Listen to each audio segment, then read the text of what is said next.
अस्सलाम वालेकुम नाजरीन, उम्मीद करता हूँ कि आप सब खैरियत से होंगे। सऊदी अरेबिया की कुछ अहम तरीन अपडेट्स आपके साथ शेयर करूंगा, तो आप सबसे रिक्वेस्ट है कि आपने ये शॉर्ट वीडियो एंड तक लाजमी देखनी है, और अगर आप सऊदी अरेबिया के डेली अपडेट्स जानना चाहते हैं तो हमारा चैनल लाजमी सब्सक्राइब कर लें। सबसे पहले बात करेंगे कोरोना वायरस रिपोर्ट के हवाले से। तो सऊदी गवर्नमेंट का यह कहना है कि पिछले 24 घंटों के दौरान तकरीबन 132 न्यू कोरोना वायरस के केसेस रिकॉर्ड हुए हैं। 3 लोगों की मौत वाकया हुई है। सऊदी गवर्नमेंट का यह कहना है कि पिछले कुछ हफ्तों से जो कोरोना वायरस के केसेस की जो रिपोर्ट आ रही है वो 60 से 200 के दरमियान है। टोटल अगर हम सऊदी अरेबिया में कोरोना वायरस के केसेस की बात करें तो वो 8,16,000 से ज्यादा है। 9,350 लोगों की मौत वाकई हुई है और 8,03,449 जो लोग हैं वो कोरोना वायरस से रिकवर हो चुके हैं।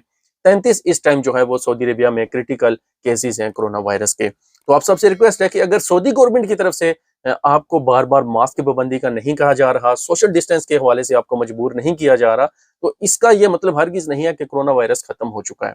सऊदी गवर्नमेंट के बर वक्त इकदाम की वजह से, सहूलतों की वजह से आज हम जो है वो कोरोना वायरस के केसेस होने के बावजूद इस तरह सुकून के साथ और आज़ाद जो है वो काम कर सकते हैं। तो आप सबसे रिक्वेस्ट है कि ना सिर्फ अपना ख्याल रखें बल्कि अपनी फैमिली का, आपके जो आसपास जो लोग हैं उन्हें लाजमी याद कराएं कि कोरोना वायरस अभी मौजूद है। तो हरगिज ये ना समझे कि कोरोना वायरस जो है वो खत्म हो चुका है। जवाजात के ऑफिशियल ट्विटर हैंडल पर आप कोई भी सवाल करें, आपको तसल्ली बख्श जवाब दिया जाएगा। इसी सिलसिले में एक शख्स ने जवाजात से दरियाफ्त किया कि मेरा पासपोर्ट एक्सपायर है, जबकि स्पॉन्सर ने मेरे खिलाफ गलत खरूब फाइल किया हुआ है, कफील वाजिबात भी अदा नहीं कर रहा, तो अब मैं क्या करूं? जवाब में जवाजात का कहना था कि आजिर और अजीर के किसी भी इख्तलाफी मामले में सालसी के लिए वजारत अफरादी क़ुव्वत और समाजी बहबूद के शोबे में रजू करें, जहां दरख्वास्त देने के बाद मुतल्लिका एहलकार मामले की तहकीकात करते हैं। वाज़ेह रहे, वजारत अफरादी क़ुव्वत और समाजी बहबूद आबादी की जानिब से आजिर और अजीर के माबैन किसी भी इख्तलाफ की सूरत में मामले को कानूनी दायरे में हल करने के लिए बनाए गए शोबे में रजू करने के बाद कमेटी ऐसे गैर मुल्की लोगों का केस देखती है और उन पर जो है वो पूरी तहकीक के बाद उसका फैसला किया जाता है। शिकायत दर्ज किए जाने के बाद मुतल्लिका शोबे के तहकीकाती अफसर मामले का बारीक बीनी से जायजा लेने के बाद मसले को हल करते हैं।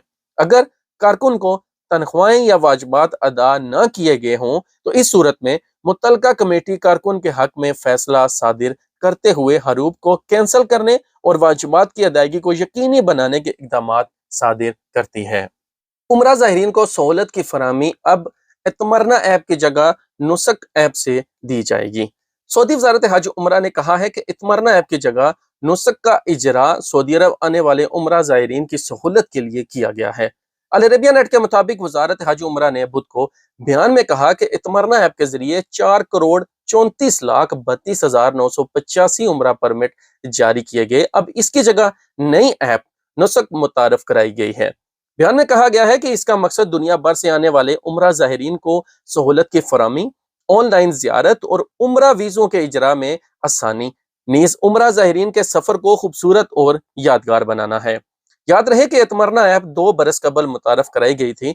213 ममालिक के अलावा ज़ाहिरीन को उमरा परमिट के इजरा में सहूलत फराम की गई।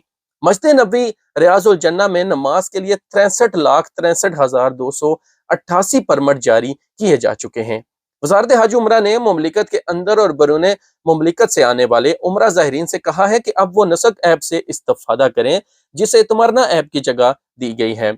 सऊदी वज़ारत हज उमरा ने 27 सितंबर 2020 को इत्मरना ऐप को कोरोना वायरस को फैलने से रोकने के लिए एहतियाती इक़दामात के तहत मुतारफ कराया था। 14 अक्टूबर 2020 से इसे सऊदी शहरियों और मुकीम गैर मुल्कियों के लिए मौसर किया गया था। वाज़ेह रहे कि नुसक ऐप को वज़ारत हज उमरा और सियाहत अथॉरिटी के ताउन से डिज़ाइन किया गया है। नीज़ इसमें मुख्तलिफ किस्म के पैकेजेस मुतारफ कराए गए हैं। नुसक के जरिए उमरा ज़ाहिरीन वीज़े के अलावा सफ़र के लिए तमाम ज़रूरी अशिया, पैकेजेस, होटल और टैक्सी वगैरह की बुकिंग और दीगर खिदमात बुक करा सकते हैं। ऐप के जरिए उमरा कंपनियां भी अपनी खिदमात फराम करेंगी, जबकि पहले काम करने वाली वेबसाइट मुकाम भी वक्ती तौर पर काम करती रहेगी। तो नाज़रीन, ये थी सऊदी अरेबिया की कुछ अपडेट्स। उम्मीद करता हूँ ये आपके लिए हेल्पफुल रहेंगी, आपके लिए मौसर रहेंगी। सऊदी अरेबिया के डेली अपडेट्स के लिए हमारा चैनल लाजमी सब्सक्राइब कर लें। मिलते हैं नेक्स्ट वीडियो में। अल्लाह हाफिज़।